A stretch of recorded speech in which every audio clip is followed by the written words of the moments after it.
Hey guys, Manny Vaya here, founder of 2000books.com, and today we're going to talk about how to do high volumes of high quality work at a very rapid pace. And not only that, you do all of that while living a richer, more fulfilling, more fun life. And that's exactly what Cal Newport talks about in his book, Deep Work. Now here's the thing. I interviewed Cal Newport a while back on our podcast, and I want to bring that interview to you guys because it is one of the most popular episodes on our podcast, and I'm sure you will learn a lot of different productivity techniques from this interview. By the way, if you don't want to listen to this interview on YouTube because it's just an audio interview, then head on over to our podcast, and the link is in the description below. Just go to 2000books.com/iTunes if you're an iOS listener, or go to 2000books.com/Android if you are an Android listener, and go download this episode and listen to this interview. It is a game changer for productivity. You will love it. All right. And not only that, I'm giving away 5 free copies of Cal's book, Deep Work, and you can enter a giveaway for that right here by going to 2000books.com/deep, or click on the description in the link below, or click on the I button in the top right corner of the screen, and make sure to share it with your friends, because the more friends you share it with, the higher your likelihood of winning the book. So I hope you win the book. And now let me go ahead and press play on the interview on our podcast. All right guys, see you next time. Bye-bye.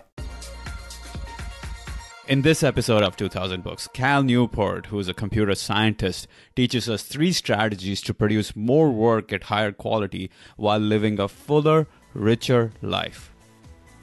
Well, hello, my ambitious friends, and welcome to 2000 Books, where we bring you the most important actionable ideas from the world's greatest books for ambitious entrepreneurs. Books in the field of startups, marketing, sales, productivity, management, leadership, strategy, self-help, and much more. And I'm your host, Manny Vaya. Cal Newport is an assistant professor of computer science at Georgetown University and someone who relentlessly produces large volumes of very high quality work. Other than being a full-time computer science professor, he has already written 5 amazing books that are completely unrelated to the field of computer science. So I definitely feel that he is someone who can teach us entrepreneurs a lot about productivity.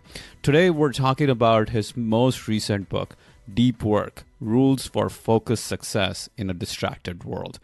Cal, welcome to the show. Yeah, well, thanks for having me. Great. So we're talking about deep work today. What is deep work? Like, what happened? What brought you to this journey? What brought you to write Deep Work? Well, deep work is a specific type of work activity among all the different types of work activities you can do. And the way I define it is that it's when you're focusing without distraction on a cognitively demanding task. And my claim is that this particular type of work is like a killer app in the knowledge economy. It's incredibly powerful and valuable.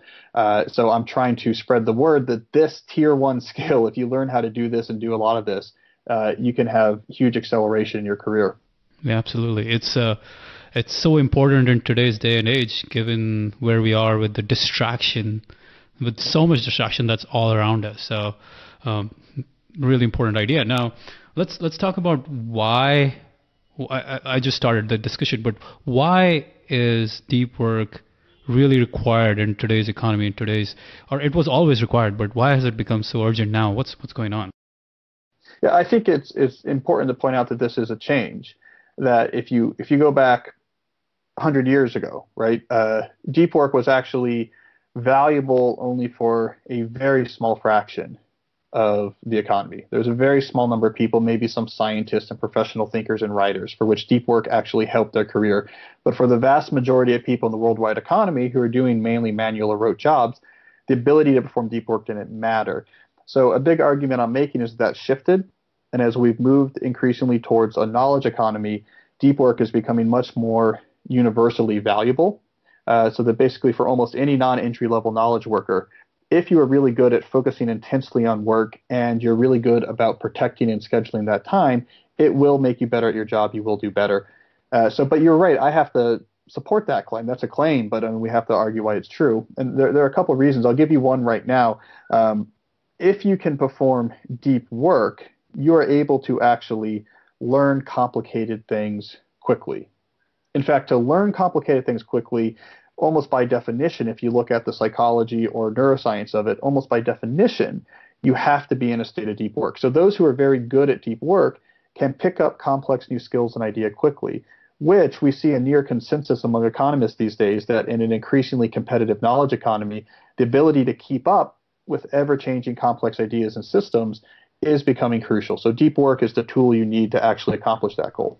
Right. And one of the things you talk about, which I believe is one of the key reasons why you need to engage in deep work, is the idea that myelination, the fact that we need myelination in order to actually be able to learn fast, in order to do things fast, rather than spread ourselves thin and not be able to get any myelination done. Can you explain the whole idea of myelination and how it all works out? Yeah, this is an interesting advance in neuroscience that we now actually know what's happening at the level of neurons when you're trying to learn a new complicated task. And so what's actually happening is when you're doing deep work on a new task, so you're focusing very intensely on the new activity in the absence of other types of distractions, what's happening in your brain is that the neural circuit relevant to this new skill or idea is able to fire repeatedly in near isolation because you're focusing on it really intensely and you have no distractions. There's not a lot of noise. So you're firing this circuit cleanly again and again. Now, what actually happens in the brain is this triggers a certain type of cell to begin laying a sheath of a protein material called myelin around the neuron cell body. And this is essentially an insulator. So as these myelin sheaths get laid around the cell's body of the circuits, it's like you're adding insulation, which then allows those circuits to fire faster and more easily going forward. So that's actually the neuronal equivalent of what it means to learn something. So we know from just the way these cells in the brains actually work that if you're not focusing on something very intensely without distraction, you're not going to get the myelin sheaths laid down and you're not going to learn it. So if you're kind of trying to learn something, but you're also checking Facebook and you jump to your inbox every 15 minutes and then you give it another 5 or 10 minutes, at the level of the neurons, you're really not going to be able to master this task very quickly, which puts you at a big disadvantage. Or flip it the other way, if you're one of the few who does deep work and can pick up these skills quickly, you're at a huge advantage in the current knowledge economy. Mm-hmm. So if you are distracted and if you're doing multitasking and you're checking Facebook and Twitter and all those things while you're trying to do meaningful work, you're never getting to the threshold that's required to activate this process. Is that right? Yeah. Yeah, that's absolutely right. And who knows this already, of course, is athletes, musicians, chess players, fields where people have a lot of embodied knowledge about how you pick up new skills and improve. So you're never going to see, a top athlete in training or a top chess player, top musician sort of playing their violin while also looking at their phone out of the corner of their eye because they know they're not going to get better. We don't yet have such embodied knowledge in the world of knowledge work. We're not as good at understanding practice and improvement, but these same principles apply. And again, the point I'm going to keep hammering is that it's a big opportunity. So it's like being a professional basketball player before people figured out about, jump shots and how to do conditioning, right? You have these huge advantages if you're the only one doing it. I think that's what's going on here with knowledge work. If you're one of the few to leverage the skill of deep work, it's just going to give you this big competitive advantage over everyone else who's not yet so familiar with the importance of it. Got it. So this is really great because it clarifies why we need to get into deep work. Another thing that really stuck out to me was the idea that there is something called attention residue, and that kind of challenges us, that kind of pulls us back. Well, would you talk to us about that? I think this is a key point. So we have the first advantage of deep work is it helps you learn things quicker. The second advantage of deep work is that it helps you produce more output, and the output you produce is going to be of higher quality. And a key reason for this is a very important effect known as attention residue. Now, what attention residue tells us is that if you're focusing on a particular target and then you switch your attention to another target, there is a residue left in your brain from that original target that you were looking at. And that residue can take 10, 20, up to 30 minutes to clear out of your head. While that residue is present, you are performing at a cognitively reduced capacity. So you're just not able to fire on all mental cylinders. You still have a residue from the original target sort of gunking up the works, taking some of your attention, making it a little bit harder to focus. So when you're in a state of attention residue, you're just not producing your best work and you're producing stuff at a much lower rate of productivity. So if you're in a state of deep work, by contrast, remember that one of the core attributes of deep work is that you work for a long time without distraction. Well, what that means is you don't switch your attention to something else and back again when you're in a deep work session. So you allow all of this residue to clear out. And once it's all cleared out, you're able to get more work done and at a higher level quality per hour actually invested. Now, I think this is really important in part because we've had this evolution in the way knowledge workers think about productivity. Back in the late 1990s, people were doing actual multitasking. So they would have, an inbox window open at the same time as something else, and they would be talking on the phone. All right, that was like the late 90s. Then we had research come along, among other things. The late Clifford Nass at Stanford did all these studies and said, we can't, multitasking's a myth. We're not able to do it. It just makes you worse at everything. So really, I think in the last decade, people have moved away from multitasking. People say, I don't multitask. I don't keep my inbox open while I'm working. I don't keep my web browser open. I don't try to talk on the phone and work at the same time.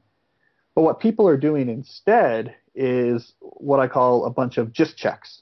So they're mainly working on the primary task. Let's say they're trying to write something hard or program something. They're mainly working on the task, but every 10 or 15 minutes, they do a quick just check. Let me just see if something came in important in my email inbox. Okay, nothing I need to deal with. Let me come back. Well, I'm a little bit bored. Let me just check Facebook real quick to see if there's something interesting there, and then let me come back. And it feels like this should be fine because you're not multitasking. You're just taking a glance at other things every once in a while. But attention residue theory tells us that it's disastrous for your productivity because each just check you do to an inbox or Facebook or a browser tab gives you a thick, fresh slathering of attention residue.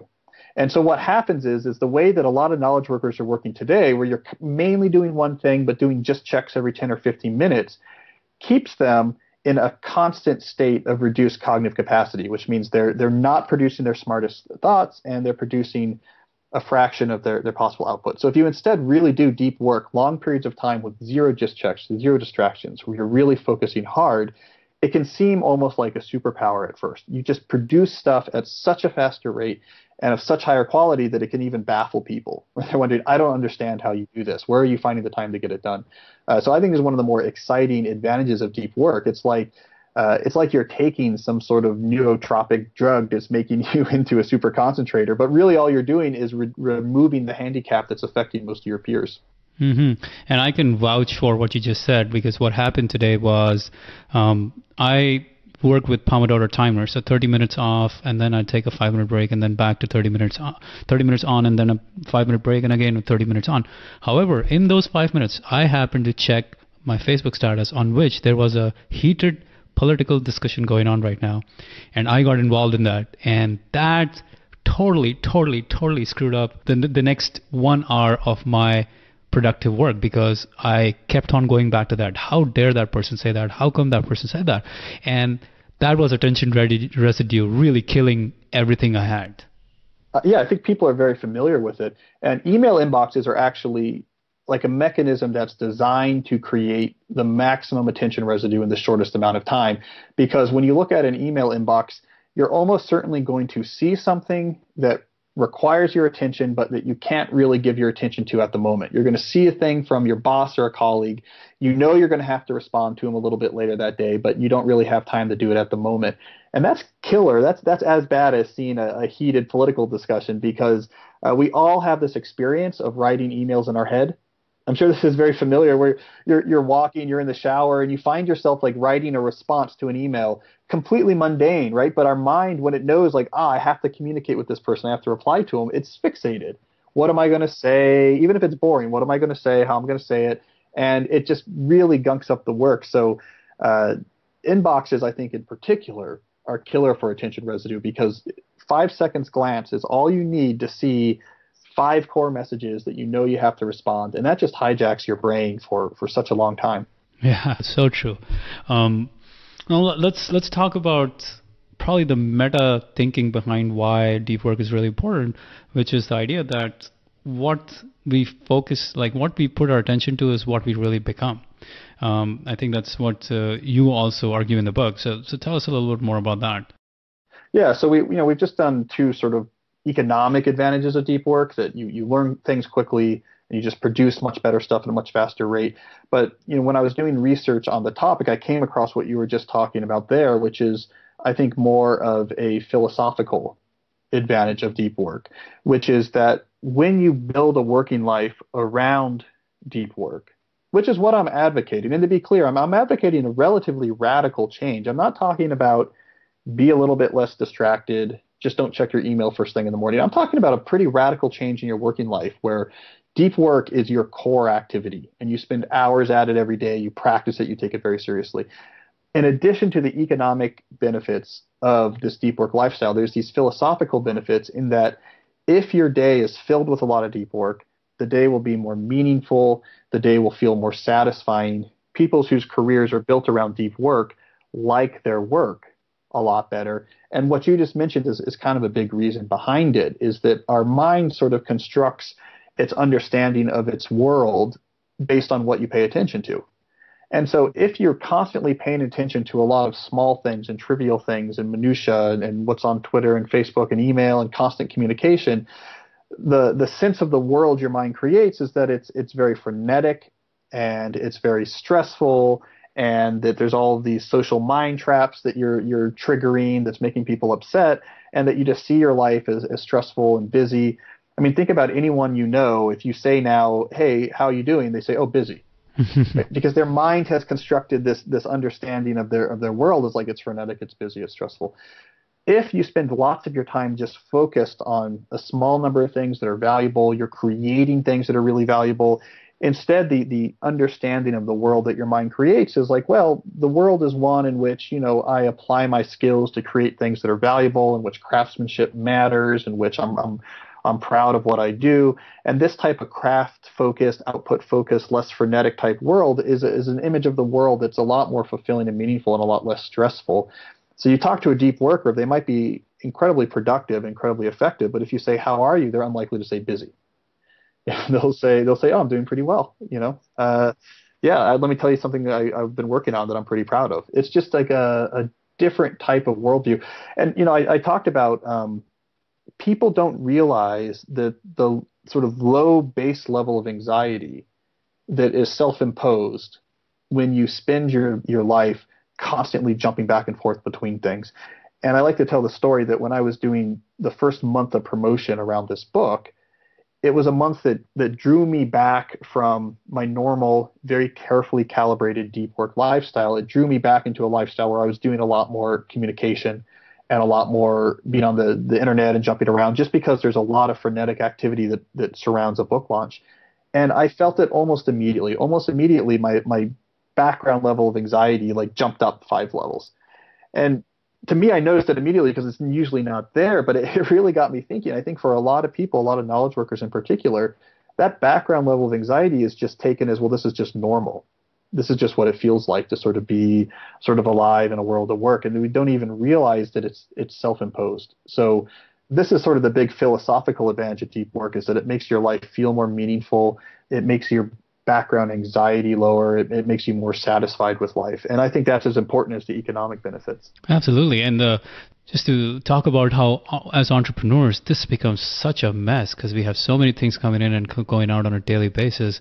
And the more you get into this addiction to do more rather than say, this is really important, this is really key, and this is what I must focus on, and I can let the other things go, and I can still be extremely productive and become who I intend to become. Yeah, I mean, no one ever changed the world by having a fast email response time. The stuff that matters is where you have skills that you're applying at your highest level. That's the stuff that moves the needle. That's the stuff that makes an impact. The other stuff is, some of it's necessary, but it's to be seen with a little bit of skepticism. How can I minimize the impact of sort of shallow logistical work, arbitrary communication? How can I minimize the impact so that I have as much energy and time as possible for the deep stuff that actually moves the needle? Great. Now let's really talk about how to implement deep work, because we were talking about why it's important, why it's really beneficial to people, but how can these ambitious entrepreneurs really put the pedal to the metal and get this working in their lives? Yeah, well, I think there's 3 big ideas if you want to become a deep worker. I'll mention the three ideas at a high level, and then we can dive in as seems useful. But really the three big ideas around how people can make deep work a priority is, the first idea is that deep work is an ability that has to be trained. And it's kind of key that you can't just assume that you know how to focus really intensely. It's just a matter of doing it. It's instead something you have to train or you won't be good at it. The second big idea is that deep work is an ability that must be supported. So again, you're unlikely to just stumble across some time during your week if you're a busy entrepreneur and say, hey, I have nothing to do and I'm in the mood to concentrate. That's not going to happen. So you actually have to go out of your way in how you approach your work and schedule your work and manage your time to make sure that deep work has a place of priority. And then the final idea is that deep work is an ability that has to be fought for.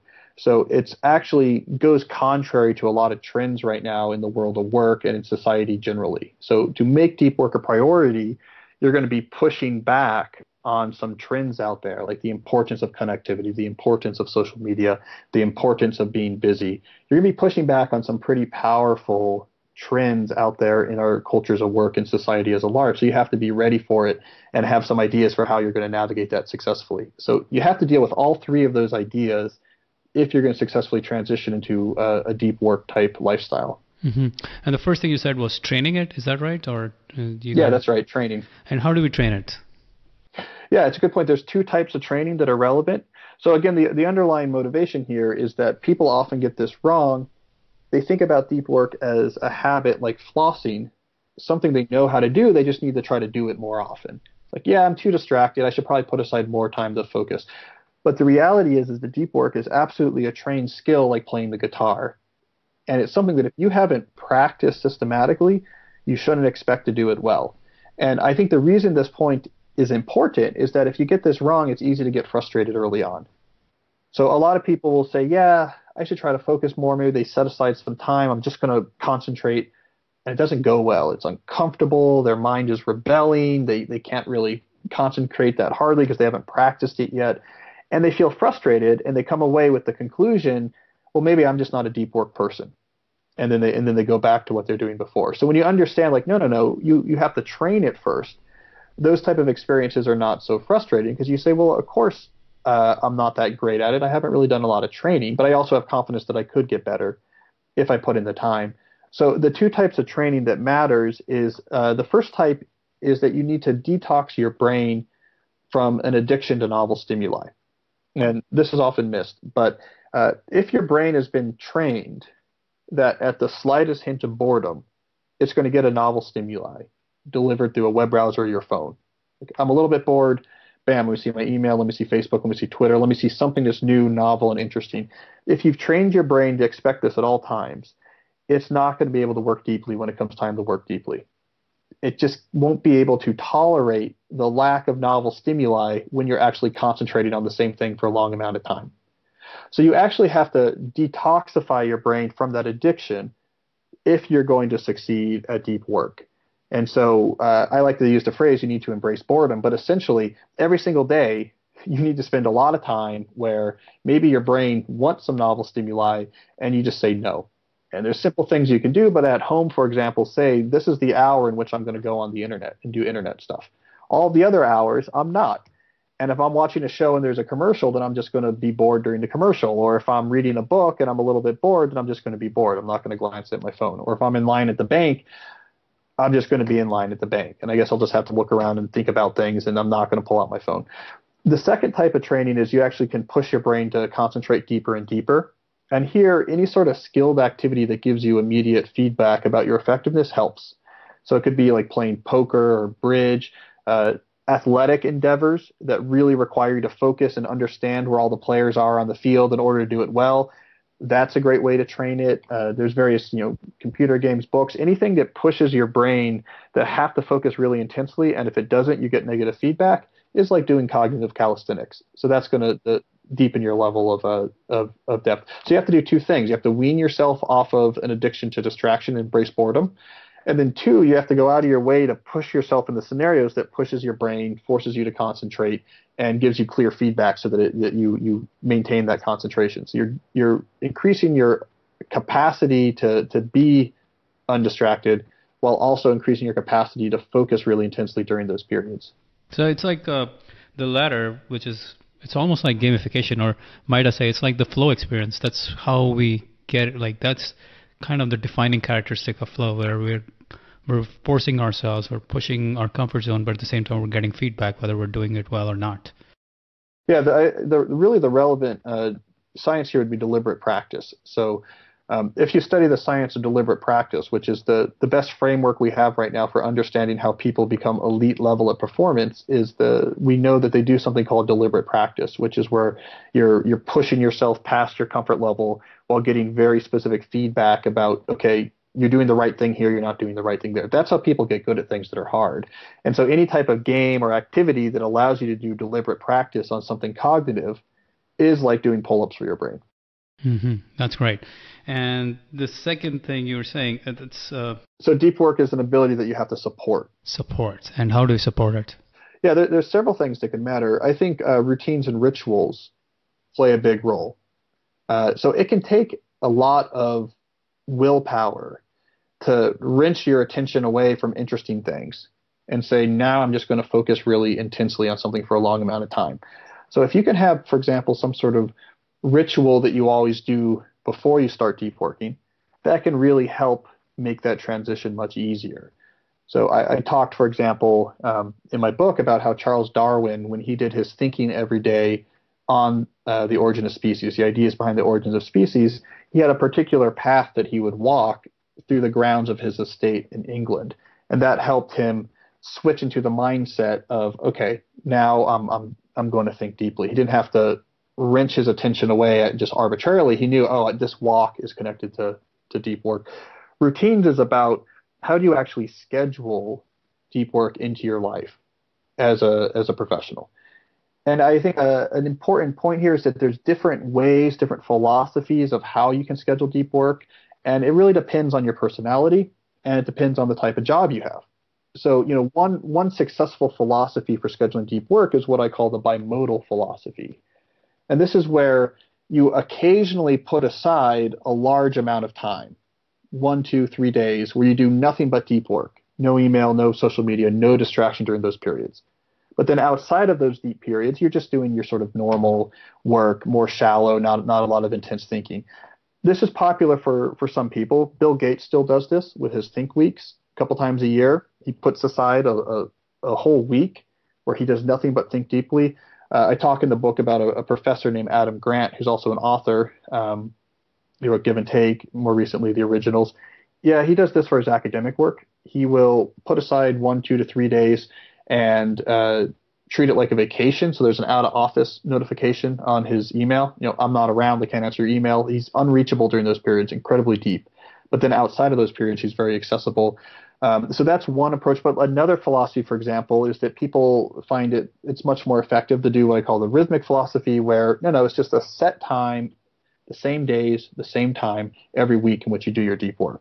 Like maybe Monday and Friday mornings from 8 to 11, you always do deep work every week without exception. And for some people, that's way more effective. Or every day you do it for the first hour and a half of the day. You do deep work.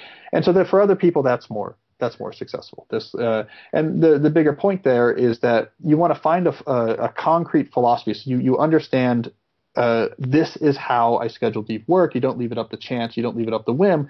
But keep in mind that the type of routine you use to get deep work into your schedule can differ from what other people are doing. You need to match a scheduling philosophy to the specifics of your personality and your particular job demands. Right. And so it's different for all of us in different domains, different entrepreneurs with different needs and different challenges. We're going to have to structure it differently, but we've got to find something that works for us rather than leave it to chance. That's right. You have to have a routine built around your deep work so it's not left to chance. And you want to have rituals surrounding the actual sessions so that you're minimizing the energy required to slip into that mindset. Mm-hmm. Yeah, because you can't depend on willpower to do any of these things for you. Yeah, then it's just going to be a crapshoot. Hey, some days you're in a good mood, you had a good lunch, you didn't have anything that taxing happen that morning, so you're successful at it. Another day it's the opposite, and you're not going to get anything done. So routines and rituals are at the core of really, making deep work a core part of your professional life, as opposed to just an activity you occasionally do. Okay, that's great. Now, the third thing you said was we have to fight for it. What do we mean by that? Well, we recognize that the trends in business right now and the trends in society as a whole are often quite antagonistic towards deep work. So you look at Facebook's new office. I mean, they're building the world's largest open office, thousands of people in one massive room. That is incredibly harmful from the perspective of I want to do deep work. The rise of Office instant messaging. So now that it's not just we want you to check your email pretty frequently, but instead, as soon as that Slack chat room goes bold, you better get in there and start responding. Incredibly antagonistic to the ability to do deep work. The rise of constant connectivity, the rise of using busyness as your main metric that you can show that you're productive and useful to the company, answering email chains right away, always being the first to respond to something, responding late at night. That trend is terrible for deep work. The rise of meeting cultures, where let's have meetings. Like the first thing we want to do is have a meeting. Let's just have a meeting. That's the way to do it, where people's whole days are just meetings. All of these things, which are really big right now in the world of work, make it hard to do deep work. So if you're trying to embrace a deep work lifestyle, you're going to be swimming upstream. And it's important to recognize that this is not going to be easy necessarily, and to really think, what strategies am I going to use to try to make this transformation, whether you are self-employed or you work in a large organization, what type of strategies can you use to help you push upstream without being too disruptive or without coming across as someone who is being, egotistical or difficult. You have to think about these things. And there's some ideas that work really well here, but you have to think about these things. If you just dive into it, you're going to realize without expecting all this pushback, you're probably going to be surprised and overwhelmed by it. Yeah, it's a constant challenge for us entrepreneurs because there's noise coming from the customer and there's noise coming from some of the vendor, and there's so much stuff that's constantly grabbing or constantly seeking our attention that we feel almost this urge to just say, let's do this right now. Let's answer that email. Let's answer that Facebook message, or let's answer the vendor who's screaming at us, or whatever it is. It's really easy to fall into that trap. So how do we fight it? What do we need to do to fight this? Right. Well, there's one big idea that I found to be useful, and that's where you ask yourself, what's the ratio of deep work hours to non-deep work hours that I ideally want to hit in the typical week? Now, if you're self-employed or an entrepreneur, you just have this conversation with yourself. If you're employed, if you have a boss or supervisor, you ask the question of them. Here's what deep work is. Here's what shallow work is. Both are important. For my job and my role and my skill level, what's the ratio of this deep work, so that the hours where I'm producing a lot of value and using my skills and getting better, to shallow work, which is, when I'm doing the logistics and overhead that are necessary to run an organization, what's the ratio I want to hit? And then you measure and come back and discuss. So you measure for a while. And then if you're self-employed, you have this conversation with yourself. If you're not, you have this conversation with your supervisor. You come back and say, well, wait a second. The goal we had was, let's say, it should be 50-50. And yet I got maybe 4 hours of deep work this whole week. It was all meetings and email. It's like a 5% to 95% deep to shallow work ratio. Either we have to really seriously rethink my role in this organization, the value of my skills, the value of my time, or something has to change. We have to start making changes. And it's an ongoing dialogue and process. And what it allows you to do is, in a positive way over time, is start making the type of shifts necessary to your habits or to the company culture that allows and respects deep work as much as the other stuff. And there's, people are often surprised about how much of the work culture or societal pressures that feel unavoidable, how much of them are arbitrary, and how easily they can be changed or curtailed once there's actually an open conversation. And this is something, I've talked about it before, I talked about it in the book, but there's this research by Leslie Perlow, who was studying constant connectivity at the Boston Consulting Group. And she found that when the team started having these honest weekly meetings where they were discussing this stuff and discussing the pressures and their effectiveness and their deep work, is that some of the company culture that was seen to be immutable, in particular the company culture that said you had to answer any email within an hour at any time at night or day, that this turned out to be arbitrary. that no one had ever said that this is important for the company. No one had ever sat down and said, this is what it means to be successful. She discovered that it actually arose out of this sort of self-reinforcing feedback loop, and it had no connection to value. And once they actually started discussing this as a team, they very quickly came to the conclusion that this doesn't matter at all. And we should not have any expectation of like email answering outside of this time. And if it's really whatever vital we can call, they were able to change the culture dramatically sort of overnight because they were actually talking about things. So having this goal and then measuring and discussing the results, I think leads to an evolution in your personal habits and organizational culture that can give deep work a place of priority. But it takes discussion and it takes clarity. This is great. So clarifying that goal will get us really started on the journey in some ways. Yeah, I mean, if you've hired someone and they're highly skilled and they tell you, I'm getting 5 hours out of 50 a week really doing deep work, it's embarrassing. Like, this is crazy. Like, why am I paying $150,000 a year for a top-notch developer or manager if I have them just answering emails like a network router? Like, they're not using their skills at all. What a waste of money. And it's embarrassing, and it really leads to changes. You say, this is stupid. We got to change something. I can't have a $150,000 a year skilled laborer spending their whole day in meetings. And so when you have these stark numbers laid out, it really does lead to changes. Yeah. So this is great, Calvin, because what we've really gone through what deep work is, why it's important, and how we can really incorporate it in our lives. Now, I want to close with the story you talk about Teddy Roosevelt, because somehow people might get this feeling that deep work is really good if you just want to excel at one thing in life. If you just want to be Einstein and you want to discover the theory of relativity, maybe it works. But if you want to do other things and you want to enjoy life, maybe it doesn't work. But Teddy Roosevelt's story tells us it paints a different picture, right? Yeah, it does paint a picture. I mean, so Teddy Roosevelt was famous for his ability to work deeply, that he could get this blistering intensity of concentration turned on.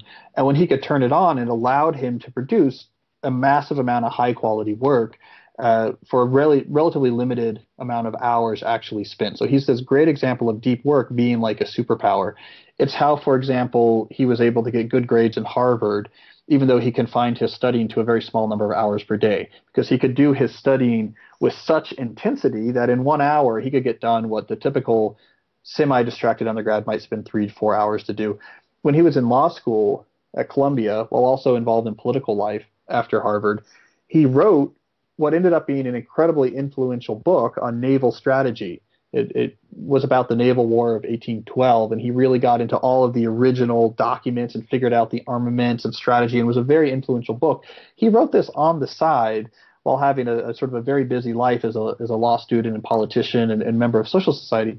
He could do it because of his deep work ability. When he worked on the book, he could turn on this skill and just produce incredibly high quality in an incredibly small amount of time.